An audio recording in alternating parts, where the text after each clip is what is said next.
የእግዚአብሔር ሰላም በያላችሁበት ለሁላችሁ ይሁን።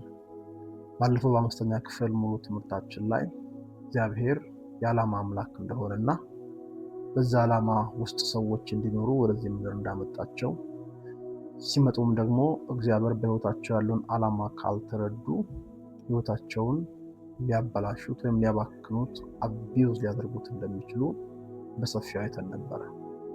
ዛሬ ደግሞ ዓላማውን ለመኖር የሚነሳው ሰው ማንነት ቀረብ ብለን እንመለከታለን። ሕይወታችን የሚፈጸመው የእግዚአብሔር ዓላማ ተግባር ሲሆን ማንነታችን ደግሞ ያንን ተግባር የሚፈጽም በእግዚአብሔር የተሰራ እንደሆነ ማወቅ አስፈላጊ ነው። ብዙ ሰዎች በዓለም ባሉበት ጊዜ እነሱን በተመለከተ እግዚአብሔር መልካም ሐሳብና ዓላማ ያለው እስከማይመስለን ድረስ ግራ ልንጋባ እንችላለን። በክርስቶስ ወንጌል ተጠርቶ ወደ እግዚአብሔር መንግሥት እስኪመጡ ድረስ ያላቸው ሕይወት የባከነ ቢሆን እንኳን በዛ መካከል ሕይወታቸው ግራ የተጋባ መስመር ላይ ሊገባ እንኳን እግዚአብሔር ገና ሳይፈጠሩ ያሰበላቸው መልካም ነገር ጌታን በተቀበሉ ጊዜ እንደገና ሊጀምር ይችላል። ለዚህ ነው ጳውሎስ በገላትያ ምዕራፍ 1 ቁጥር 15 እና 16 ላይ ሲናገር ስለመጠራቱና ከዛ ፊት ስለነበረው እንደዚህ ይላል። ነገር ግን በእናቴ ማፀን ሳለሁ የለየኝ በጸጋውም የጠራኝ እግዚአብሔር በአሕዛብ መካከል ስለ እርሱ ወንጌል እሰብክ ዘንድ ልጁን በእኔ ሁኔታ ሊገልጥ በወደደ ጊዜ ወዲያው ከሥጋና ከደም ጋር አልተማከርኩም ይላል። ሲጀምር ይሄ ክፍል በእናቴ ማፀን ሳለሁ የለየኝ ብሎ በእናቱ ማፀን ሳለ ከተለየ በኋላ እግዚአብሔር አምላክ በሱ ላይ ያለውን አጀንዳ ከሱ መምጣት በፊት እንዳስቀምጠ ተረድቶ ከዛ በኋላ በተለያየ አይነት መንገድ ሕይወቱ በብዙ አይነት ቅዱሳንን ማፋደድ ውስጥ በገባበትና ብዙ ጥፋት በሰራበት ጊዜ የነበረውን ነገር የሚወቀስበት አድርጎ አይጠቀምበትም ነበር። ይልቁንም አስቀድሞ በእናቱ ማፀን ከመሰራቱ በፊት ሰውነቱ ከመገጣጠሙ በፊት እግዚአብሔር ስለሱ ያሰበውን ያንን መልካም ሐሳብ እንደገና የሚያስጀምር ወደ ፋክተሪ ሴቲንግ እንደገና የሚመልስ ወደ ተመረጥንበት ማንነት እንደገና የሚመልስ በጸጋው መጠራት ወይም መዳን የሚባል እውነት በሕይወቱ ላይ እንዳለፈ ይናገራል። ይህንን ትምህርት የምትሰሙ ምናልባት በጌታ እንኳን ያልሆናችሁ ሰዎች ካላችሁ በእናንተ ሕይወት ስቲል እግዚአብሔር አምላክ ከእናንተ ወደዚህ ምድር መምጣት አስቀድሞ እንድትኖሩት ያስበላችሁ መልካም ሕይወት አለ። ያንን ሕይወት ለመኖር ግን የመጀመሪያው ስቴፕ በእግዚአብሔር ፊት በጸጋው አሰራር መልሶ ከእግዚአብሔር ጋር መታረቅ ነው። በጸጋው የጠራኝ ሲል ጳውሎስ በመካከል ላይ የነበረበት ስፍራ እግዚአብሔር እሱ የሚፈልግበት ስፍራ እንዳልሆነ ይረዳል። ከጠራው በኋላ ግን በአሕዛብ መካከል ወንጌልን ሰብክ ማለት ሌላ ቦታ ላይ የአሕዛብ ሐዋርያ የሚል ትክክለኛ ዓላማ በቤት ላይ እንዳስቀመጠ እናያለን።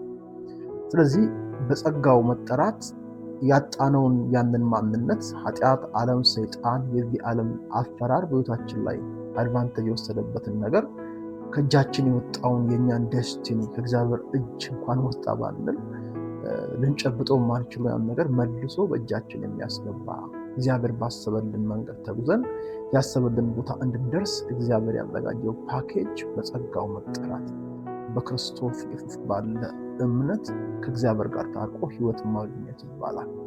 ስለዚህ እግዚአብሔር በእኛ ሕይወት የሆነ ስራ ሰርተን ለፍተን ዋጋ ከፍለን እንድናልፍ ጫናና ቀንበር የመፍጠር ጉዳይ ብቻ ሳይሆን እግዚአብሔር በዛ ውስጥ ስናልፍ ያንን ነገር በብቃት የሚወጣ ማንነት ደግሞ እንደሰጠን ማወቅ አስፈላጊ ነው።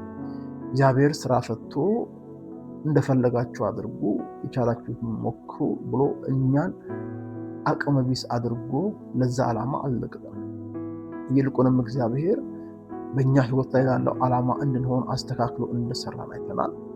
ከዚያ በኋላ በጌታ ባልነበርንባቸው ዘመኖች እግዚአብሔር ካሰበው ሐሳብ ርቀን እንዲሄድን ማሰብና ማወቅ እንችላለን።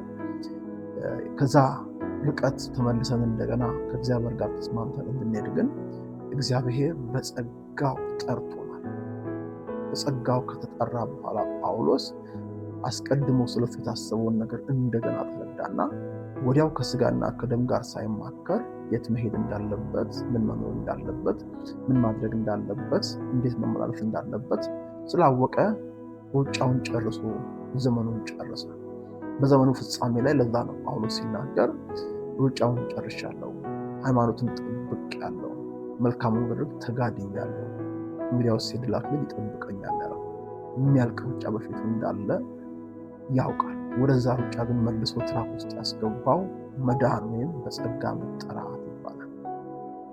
ይሄ መዳናችን እያንዳንዳችንም እንዲሁ እግዚአብሔር ላሰበልን መለኮታዊ ዓላማ በምድር ላይ ተኖሮ ለእግዚአብሔር ክብር ለሰዎች ጥቅም የሚውለውን ያን ነገር ሰርተን እንድናልፍ እግዚአብሔር እንደገና ሕይወታችንን ያስጀመረበት መንገድ ነው። ያ በሆነ ጊዜ በሕይወታችን ላይ ስለሆነው ነገር ቅዱስ ጴጥሮስ ሲናገር በጴጥሮስ መልእክት የሐዋርያው ጴጥሮስ መልእክት አንደኛው መልእክት በተለይ ምዕራፍ 2 ቁጥር 9-10 ላይ እንዲህ ይላል፣ እናንተ ግን ከጨለማ ወደሚደነቅ ብርሃኑ የጠራችሁን የእርሱን በጎነት እንድትናገሩ የተመረጠ ትውልድ፣ የንጉሥ ካህናት፣ ቅዱስ ሕዝብ፣ ለርስቱ የተለየ ወገን ናችሁ። እናንተ ቀድሞ ወገን አልነበራችሁ፣ አሁን ግን እግዚአብሔር ወገን ናችሁ። እናንተ ምሕረት ያገኛችሁ አልነበራችሁ፣ አሁን ግን ምሕረትን አግኝታችኋል ይላል።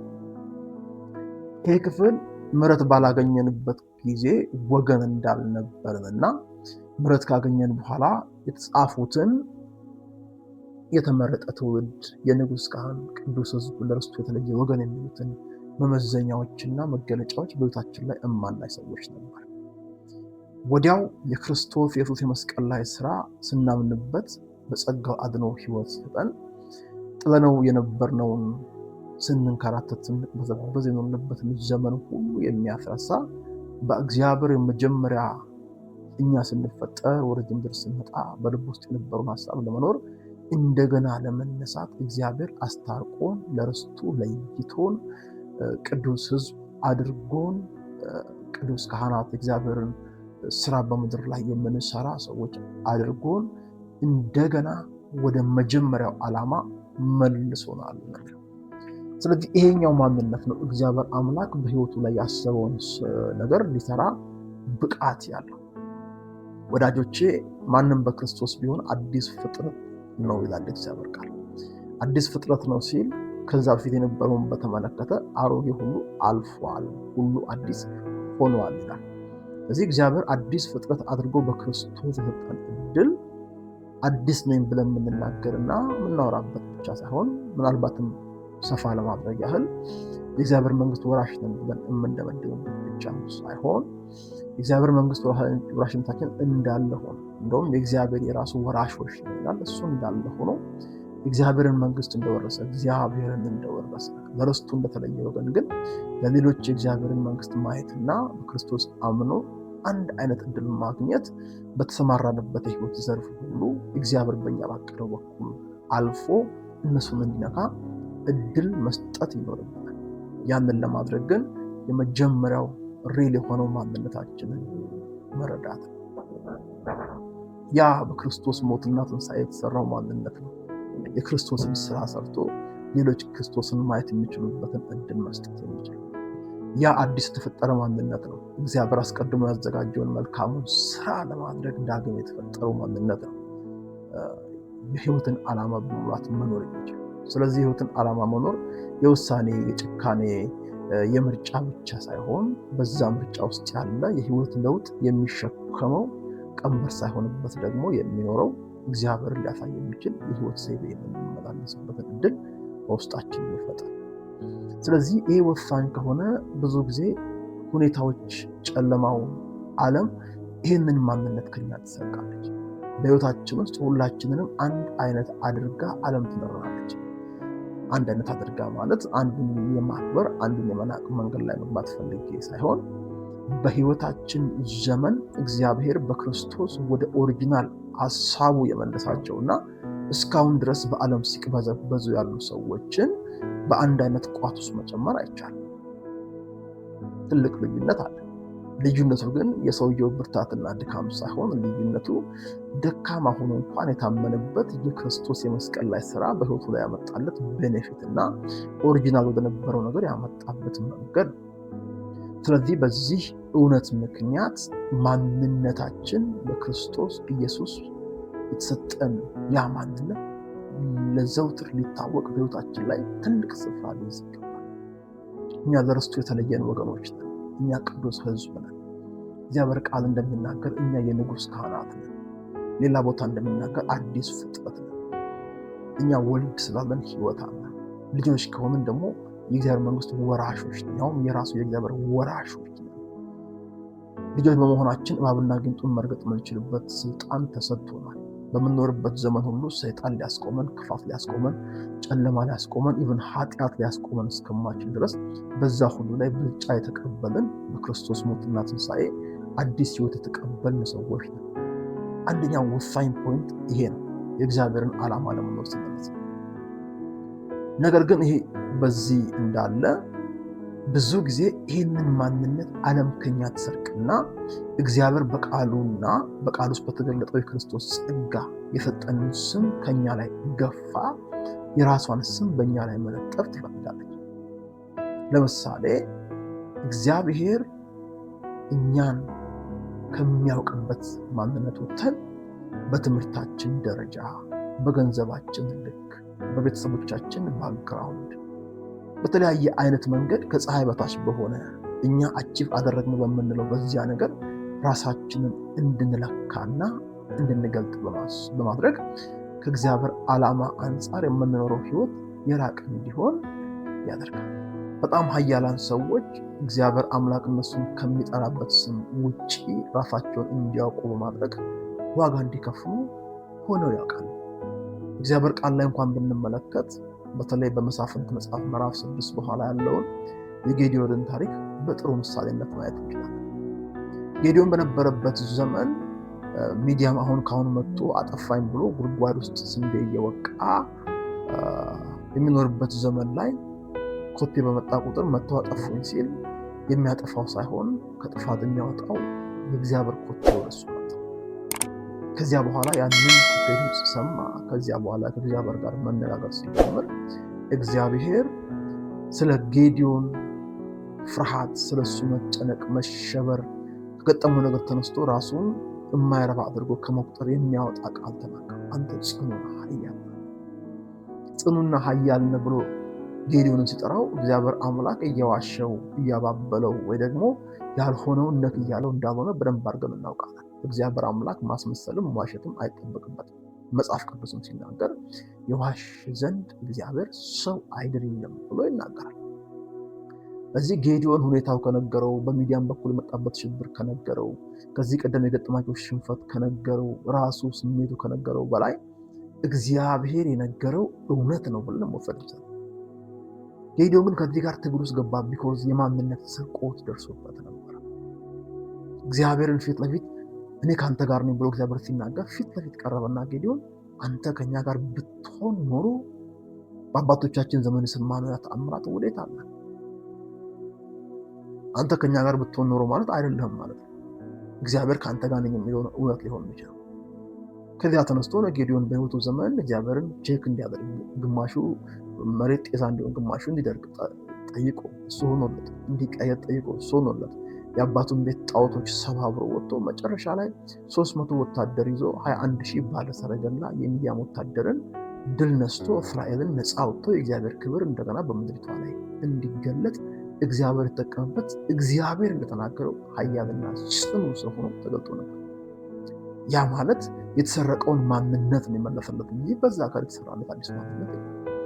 ዛሬም የእግዚአብሔርን ዓላማ መኖር ካለብን ቃሉ ከሚለን በታች የምንኖረው ኑሮ ያ እንደተሰረቀብን ማንነት አስበን እስኪመለስ ድረስ ከሚመልሰው ከእግዚአብሔር ጋር ፌሎሺፕ ማድረግ ካልቻል ሕይወታችን ላይ እግዚአብሔር ሊሰራ ያሰበውን ነገር ኖረን ማለፍ ከባድ ነው።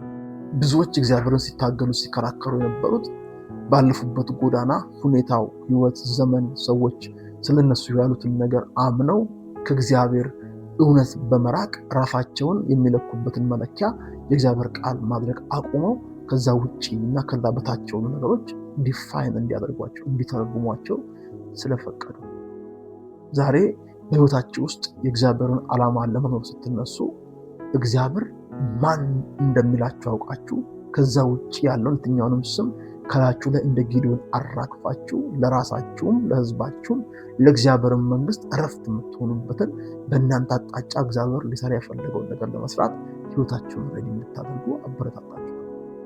ያ በጠላት የተሰረቀብን ማንነት ከእግዚአብሔር ጋር ባለን ፌሎሺፕና ህብረት ሲመለስ እግዚአብሔርን የምናውቅበትን መንገድ እንቀይርና ያ እውቀት ደግሞ የአእምሮ ብቻ መሆኑ ቀርቶ ከህይወታችን ጋር የተዋሃደ እውቀት ይሆናል። ከነዚህ መካከል አምስቱን ራሳችንን በክርስቶስ ኢየሱስ ደግሞ በማግኘት ውስጥ የሚገኝ የእግዚአብሔር ባህሪና ከኛ አንፃር ያለውን ቤኔፊት እናያለን።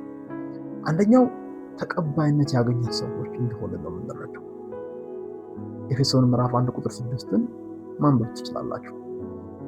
ሰዎች በክርስቶስ ኢየሱስ አምነው የተሰረቀባቸውን ማንነት አስመልሰው እንደገና እግዚአብሔር ባላቸው ስም መኖር ሲችሉ ውስጣቸው የማይጠፋ ኮንቪክሽን፣ ውስጣቸው የማይጠፋ የራስ ምስክርነት፣ የውስጥ ምስክርነት፣ ማንም መጥቶ ሊሽረው የማይችል ተቀባይነት አግኝቻለሁ፣ እግዚአብሔር ተቀብሎኛል የሚል እምነት ውስጣችን አስገባል። ይሄ ቀላል ነገር አይደለም። ብዙ ጊዜ ሰዎች በምድራችን ላይ በተለያየ ቤተ እምነትም ጭምር የሚታገሉት ትግል በእግዚአብሔር ፊት ተቀባይነት እንዳላገኙ ስለሚያስቡ ተቀባይነት ያስገኘኛል ብለው ያስቡትን ዋጋ ሁሉ ይከፍላሉ።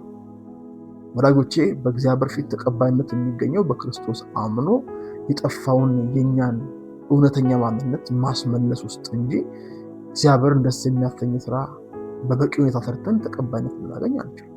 እግዚአብሔር የተቀበለው በሱ ደስ የሚለኝ የምወደው ልጄ ይህ ነው ብሎ አንድ ጊዜ የመሰከረለት ጌታ ኢየሱስ ክርስቶስ ብቻ። ማንንም መቀበል ካለበት በክርስቶስ በኩል ነው የሚቀበል። ስለዚህ ተቀባይነት ያገኘ ሰው ተቀባይነት ለማግኘት የሚከፍለው ዋጋ የለም። እንደውም ተቀባይነት ስላገኘ የምስጋና ሰው ነው። የምስጋና ሰው ደግሞ ሁሉ ጊዜ የድል ሰው ነው። መጽሐፍ ቅዱስ ሲናገር ምስጋናን የሚሰዋ እሱ ያከብረኛል፣ ማዳኔንም ለሱ ማሳይበት መንገድ በዛ አለ ይላል። ሌላ ቦታ ላይ ደግሞ በምስጋና ውስጥ ድል አለ ብሎ ደግሞ ይናገራል። ስለዚህ የመጀመሪያው የተሰረቀ የኛ ማንነት ያጣነውን እውነተኛ መጽሐፍ ቅዱስ ስለኛ የሚናገረውን በክርስቶስ ሞትና ትንሣኤ ያገኘነውን ህይወት በማግኘት ውስጥ ያለው አንደኛው የእግዚአብሔር ባህሪና በህይወታችን ላይ የሚኖረው ትልቁ በረከት የተቀባይነት ስሜት። ወዳጆቼ ሁኔታ ምንም ቢነግራችሁ እግዚአብሔር አምላክ በክርስቶስ ኢየሱስ ተቀብሏችሁ እንደተቀበላችሁ ሳታውቁ እግዚአብሔር የእግዚአብሔርን ዓላማ ለመኖር የምታደርጉት ጥረት አቅም አለ፣ መሻገር አይችልም። ተቀባይነት ያገኘ ሰው ግን እንደ ቤተኛ፣ እንደ እግዚአብሔር አብሮ ሰራተኛ፣ እንደ እግዚአብሔር ቤተሰብ ራሱን ቆጥሮ ስለሚሄድ የባዕድነት የተቀባይ ማጣት ስሜት ፍጹም አይስም። ሁለተኛው የጠፋው ማንነታችን በክርስቶስ ኢየሱስ የመስቀል ላይ ስራ ተመልሶልን እግዚአብሔር በቃሉ እንዳለን መኖር ስንጀምር ህይወታችን ላይ የሚገለጠው የእግዚአብሔር ባህሪ የሚፈጥረው ነገር የታጠቀ ትውልድ አድርጎ ያስነሳል። ሁለተኛ ጴጥሮስ ምዕራፍ 1 ቁጥር 3 ላይ በግልጽ ተጽፎ እናገኛለን።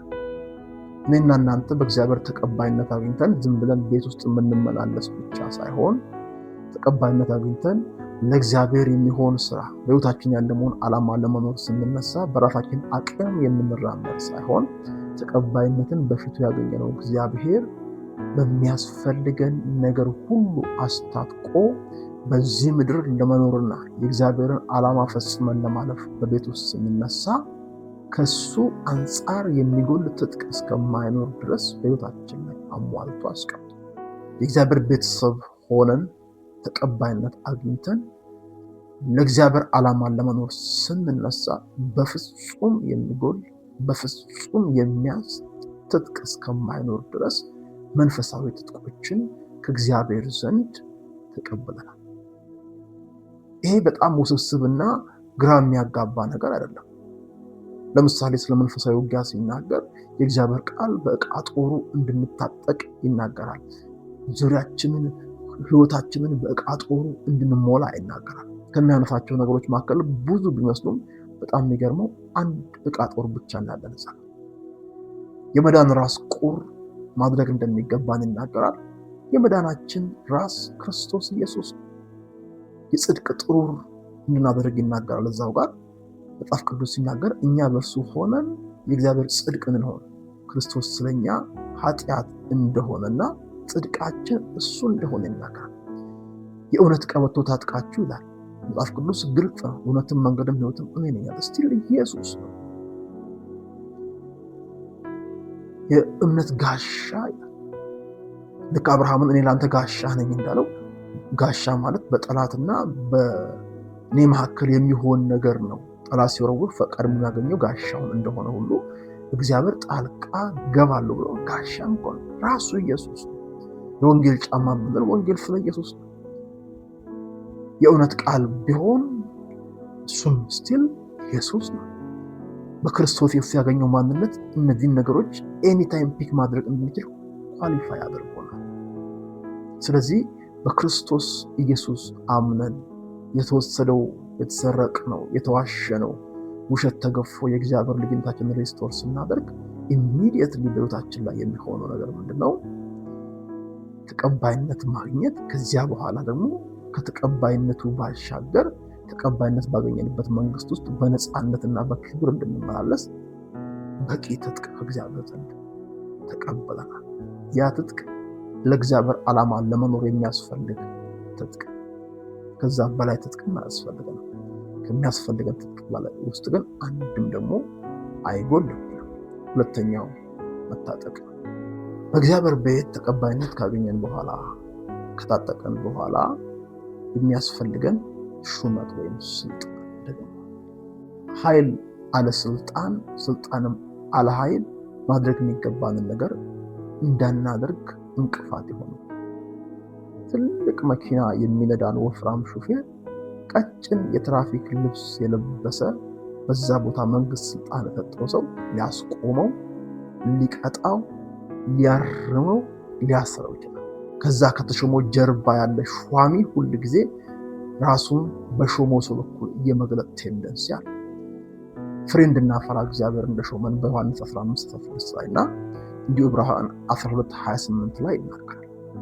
እኛ ኃይል የተቀበልን የታጠቅን ተቀባይ ያገኘን ብቻ ሳይሆን ያለን ትጥቅ ደግሞ የትኛውም ቦታ ላይ በተሰሚነት እንዲሰራ ስልጣን የተቀበልን ሰዎች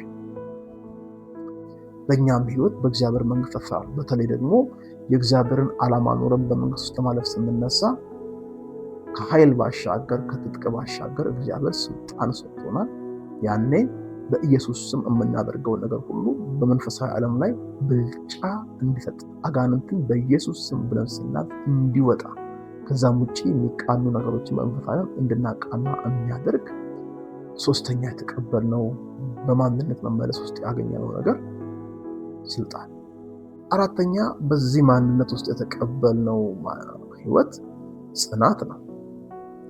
ዕብራውያን 12:28 እና ሌሎች እግዚአብሔር ቃል ክፍሎችን ስንመለከት እግዚአብሔር ልንታመንበት የምንችል አለታችን በሚመጣው ንፋስ ሁሉ እንዳንወዛወዝና በእኛ ሊያደርግ የፈለገውን ነገር ከተረዳን በኋላ ከዛ ተቃራኒ ምንም ቢገጥመን ላንብረከረክ መጽናት የምንችልበት ማንነት በዚያ በክርስቶስ ባገኘነው ህይወት ውስጥ አለ።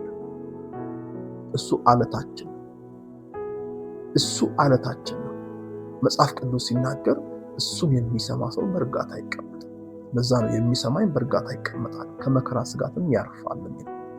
እግዚአብሔርን በመስማት ውስጥ ያለ እረፍት፣ እግዚአብሔርን በመስማት ውስጥ ያለ ሰላም፣ ከሁሉ በላይ ደግሞ የእግዚአብሔርን ዓላማ ልንኖር ስንነሳ እንዳነጻና የሚታገሉ ነገሮች ባሉበት ጸንተን መቀጠል ምንችልበት የእግዚአብሔርን ዓላማ ለመኖር ስንነሳ በፊታችን የሚቆም እስከማይኖር ድረስ የምንሄድበት ህይወት ሌላኛው በመዳናችን ውስጥ ያገኘነው ደግሞ ማንነታችን ስንመለስ በህይወታችን ውስጥ የሚሰራ የእግዚአብሔር ባህሪ አሰራር እንደሆነ ማወቅ አለ። በዚህ አራተኛው ጽናት። ሌላኛው በእግዚአብሔር ፊት የክርስቶስ እንደራሴ ወይም በክርስቶስ ሙሉ ስልጣን እንድንመላለስ የሚያደርገን በሁለተኛ ቆሮንቶስ ምዕራፍ 5:20 ላይ የተቀመጠ የእግዚአብሔር የአሰራር ሌላኛው በሁለተኛ ቆሮንቶስ ምዕራፍ 5:20 ላይ የተቀመጠ የክርስቶስ አምባሳደርነት ወይም ባለሙሉ ስልጣን ማንነት። ሰው በክርስቶስ አምኖ የእግዚአብሔር ልጅ ከሆነ በኋላ የተሰረቀ ማንነቱን እንደገና ህይወቱ ላይ ሪስቶር ሲሆንለት ባለሙሉ ስልጣን አምባሳደር ነው።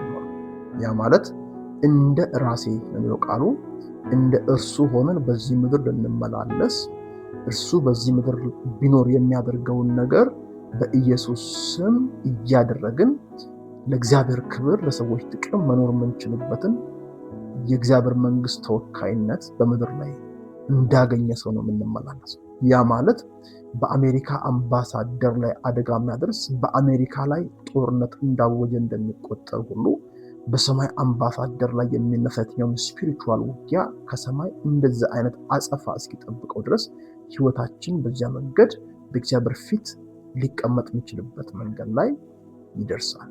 ስለዚህ የእግዚአብሔርን ዓላማ ለመኖር ስንነሳ እግዚአብሔር ምድር ላይ ማድረግ የፈለገውን ነገር ነው ሊያደርግብን በእኛ በኩል የፈጠረን ብለን አምነን ያን ነገር ደግሞ እንድናደርግ እሱ ምድር ላይ ቢኖር በሚያደርገው ልክ እንድናደርገው ሙሉ ስልጣን ሰጥቶን እንደራሴ ብሎናል ብለን እንድናስብ የሚያደርግ እውነት ውስጣችን ይገባል።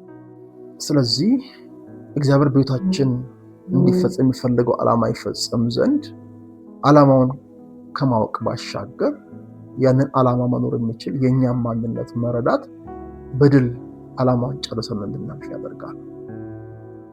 ስለዚህ እግዚአብሔር አምላክ ፊት የተሰረቀ ማንነት ዓለም እኛን የጠራችበት ምናልፍበት ያገኘነው ያጣነው የቀረቡን የራቁን ሰዎች ከሚነግሩን ነገር ባሻገር ስለኛ ትክክለኛን ዋጋ የከፈለና እኛም በተመለከተ ማንነታችንን የመናገር ብቃትና ደግሞም ሌጂቲመሲ ያለው እግዚአብሔር ናችሁ ያለንን ነን ብለን እንድንነሳ እግዚአብሔር ይፈልጋል።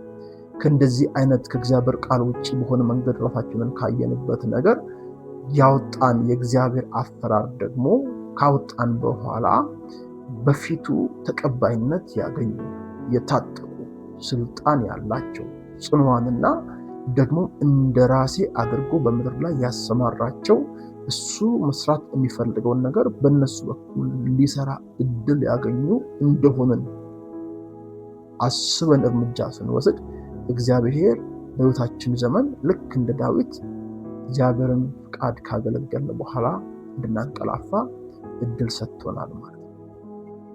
ይሄ ደግሞ ታላቅ በረከት ነው። እግዚአብሔር በሕይወታችን ዘመን ያስቀመጠውን ዓላማ የሚፈጽም ትክክለኛ ማንነት አለ። ያንን ማንነት በቃሉ በመንፈሱ እንደተረዳ ነው ውስጣችን ላይ እንደገና ዳግም እንደተሰራ ከዚያም የተነሳ ዓላማውን ለመኖር ድፍረት አግኝተን እንደምንሄደው እንደዛ አይነት ህይወት እግዚአብሔር አምላክ በሕይወታችን ማየት ይፈልጋል።